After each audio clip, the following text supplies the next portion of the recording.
Hello and welcome. This is rooflemonger.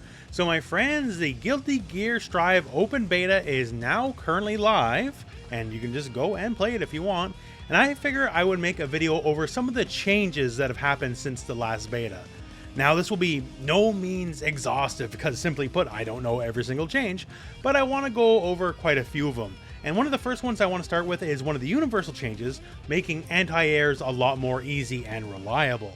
Now there is a command normal, forward, and punch. This is universal. Every single character in the game can do it, and they all have what we call upper body invincibility. So like from the waist up, there is a little bit of amount of invincibility. The thing is, well, you'd think that would be a good anti-air, and in the last beta, well, no. Only Potemkin had a good forward punch anti-air. Everyone else kind of had to rely on something else. I picked Nagoriyuki specifically because in the last beta I found he probably had the most trouble dealing with jumpers out of everybody, because he could like do something like this, but that's super slow. And basically the best bet was like to meet him in the air with a jab or an air throw or something like that. So his options were very limited. And now, thanks to the changes, the upper body invincibility for all characters across the board is a fair bit better. So if we have the bot just do like a regular old instant air dash jump in, you can see he was part of the way into the attack animation and we still managed to stuff it clean. Now it's not to say it's guaranteed, right? Like if you wait too long, you can still get counter hit or potentially it can trade depending on how it's going. But generally speaking, across the board, forward plus punch, once again, everyone has one of these, is a much better anti-air. And specifically here, the counter hit situation, if you catch someone in the air, like for Nagoriyuki before, that would send them flying across the screen. Now they're a bit more in range, so I can get a follow-up. So already off the board, it's intensely better. And this is for all characters, except for Potemkin, who's got nerfed, and he basically lost his combo potential, but we'll get to that later. Also, that upper body invincibility I was speaking about before. So before, like it was for things like, you know, pokes. Like you poke and I'm invincible in my upper body, so your poke will go through me and I'll hit you. Except it's extended a fair bit more than maybe what it should be. Behold, the humble fireball. Staple of all fighting games, right? That's how it is. The thing is, the upper body invincibility is so tuned that... Oh. Okay. Am I playing King of Fighters? Am I spot dodging? Am I rolling through these moves? There you go. It's not a guarantee right there, as you can see, but you can definitely, with certain characters, just go through things like fireballs now, because you're so invincible in the upper body that, well, yeah. So, is that intended? Not sure, but hey, just to show you how much the forward punch got buffed, you can do stuff like that now. It's pretty crazy. Now let's talk another universal change in just jumping in general. So we talked about some of the anti-air stuff. Jumping and air mobility has changed a bit as well. So just the act of the jump, just moving forward or backwards, it seems to be a little bit curtailed. They don't go quite as far as they used to.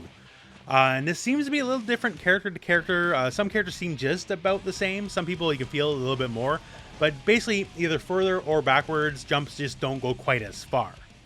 Things like instant air dashes, hey, don't worry, they go plenty far enough, right? You can cover the bulk of the screen with one instant air dash, so that part of air mobility is just about the same it's ever been. Although instant air dashing backwards, also another thing that has been tuned down just a little bit.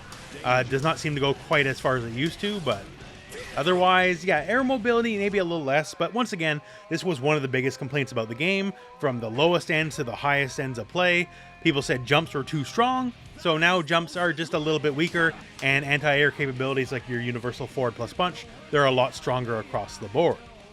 So one of the Ramlethal changes is if you spike him with the sword in the corner, it'll now kind of bounce him up and then explode. And it kind of, for me anyways, not a Ramlethal main, sort of same difference. As you can still do, you know, Ramlethal style combos.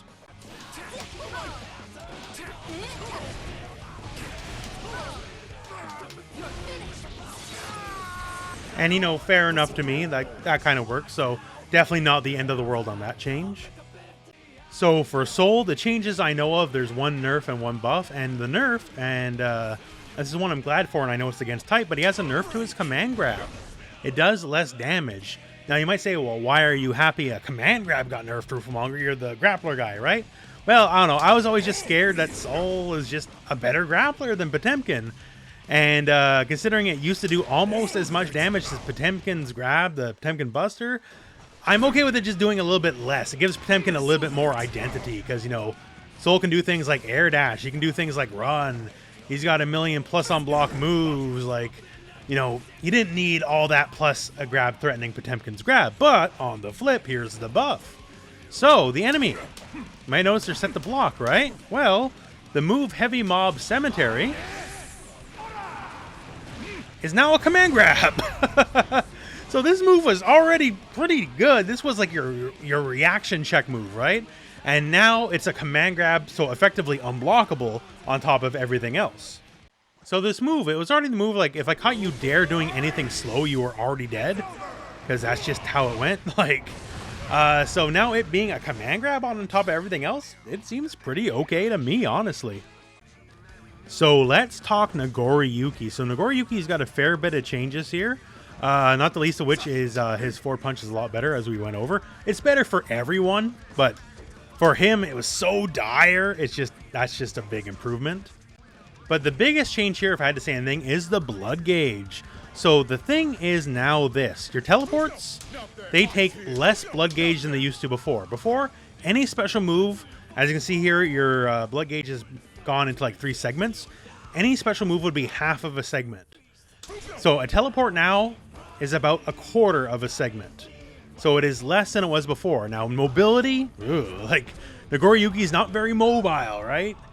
He's even less mobile than Potemkin because Potemkin at very least had a double jump and he doesn't even have that. So his teleport was the only way to kind of gain any mobility. So it being basically halved in cost, that helps him out a fair bit. But here's the flip. Everything else that's not the teleport takes more blood. So once again, it used to be about 50%. Now everything is about 75%. No matter what move it is, every special move besides the teleport now takes roughly 75% of a bar. So that's a bit iffy. Now, if those were the only changes, I would definitely rate this as a net nerf, but thankfully that's not the only changes. So here's the thing. So when you get your blood gauge up a little bit, you know, you have your various normals that'll drain blood. And, you know, sometimes it'll be 1 blood stock, sometimes it'll be 3 blood stocks like a heavy. And the overall drain from those blood stocks is a bit increased. Now, it's different on block versus hit. So if you hit an enemy with a raw heavy here, and they don't block it, you'll gain a lot more blood, and that blood will drain faster than it did before. Now, it won't last forever, right? But still, that is something. And now here's the crazy part. So we got our blood, like, really dandered up here now. We got half a gauge. Now, if we do the command grab, look how fast that drains. That is, like, almost instant, right? So the command grab and the blood drain from it is infinitely more useful than it used to be. So you're definitely incentivized to do it. Also, the command grab got, I'd say, a very small damage buff. It is now a little bit more comparable to the base throw. Not much so, because the base throw still does more damage. But the utility is definitely a lot higher, because once that blood goes up, man, it's like you didn't even have a problem to begin with, because it just drains almost instantly. Another change is to the Berserk state itself. Now, you'll still basically take as much damage as you used to, but the Berserk state seems to drain quite a bit faster than it did originally. You lose a lot of health so fast, right? But you're not stuck in that state as long as you were. So that disadvantageous state, not as much. You still get the bonuses, right? And you still lose all the health, but you're just seemingly not in it for as long. And unfortunately, this one definitely is a nerf. The super, so before if you did a super, it would basically curtail the blood gauge. Like, it would stop in its tracks. And now, not so much. It no longer will stop the blood gauge from going up. So before, if you knew you're going to go berserk, you could super and at least stop that. And now you no longer can. And due to certain changes with combo staling, as in if you do the same move in a combo over and over, they won't juggle as high. He can't just kind of infinitely carry you to the corner anymore.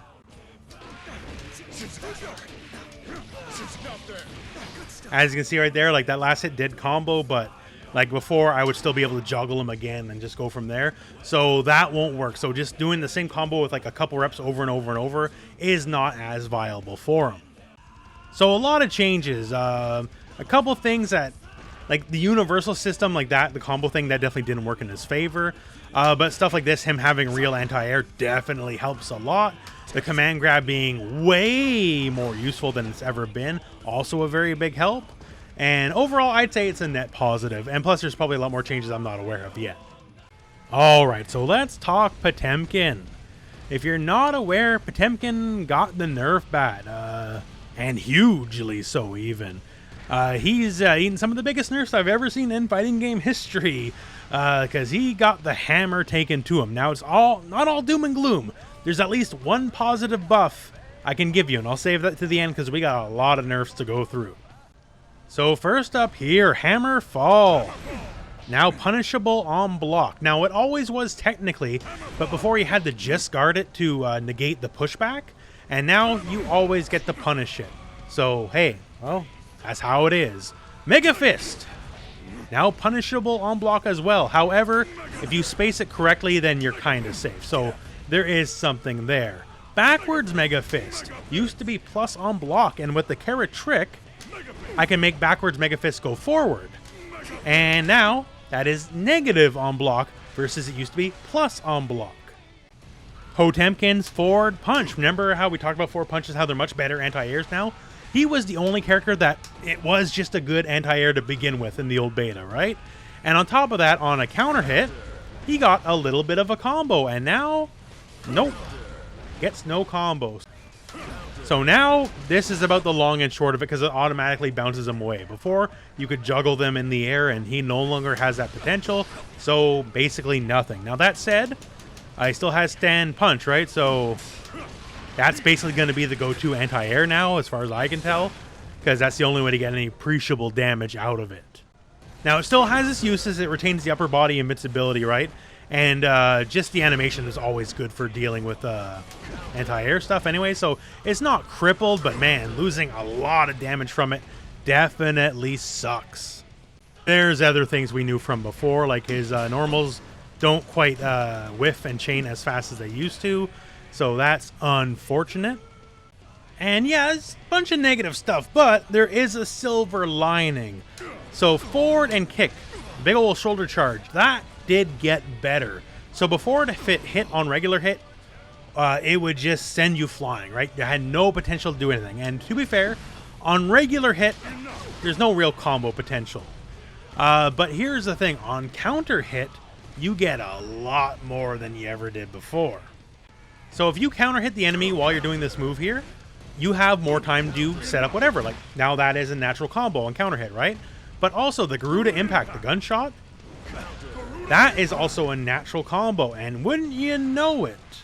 If you've seen the previous combo guide for Potemkin, which now is partially out of date, I guess, because now there's new stuff, you would know if you can combo into gunshot, you can combo into the command grab.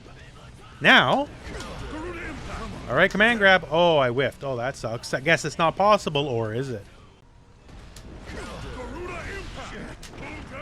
Oh, it says 2 hits. 3-hit combo. Wouldn't you know? How'd that work? How did I slide forward while doing my grab? Well, once again, this is the Karatech. So the shoulder, forward and kick. If you do your Potemkin Buster move, and instead of just inputting punch right away, just input punch and kick together, you get the first few frames of moving forward from the shoulder into the Potemkin Buster, and you get to move forward, sliding forward while doing it. Now, this existed in the previous beta.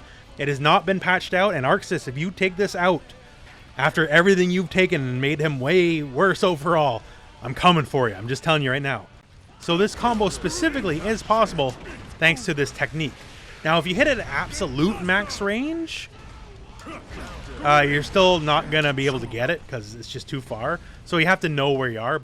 But if you hit it at like absolute max range, at the very least you get like a stand medium or something. So whatever, right? But yeah, so that is interesting. So while it's certainly been rough for Potemkin, there is the silver lining. There is something at least. And once again, technically, we're not even the retail build of the game. I'm sure there's more changes to come, and who knows where we're going to land. So that's some of the changes in Guilty Gear Strive. Once again, there is so many more than I know. Like, I've never played Giovanna at all, so I couldn't tell you what the changes are. So what I'm asking now is, well, I'm putting it to you guys. So for changes you know that were not in this video, please post them in the comments below, and we can kind of help everyone else level up our knowledge in the game of just where we're at right now. That all said, the beta is now live as the time of this video being up anyways, and go ahead and try it. It's fun. Man, we've been waiting for a while, so I'm just glad it's back. And other than that, that's it for this video.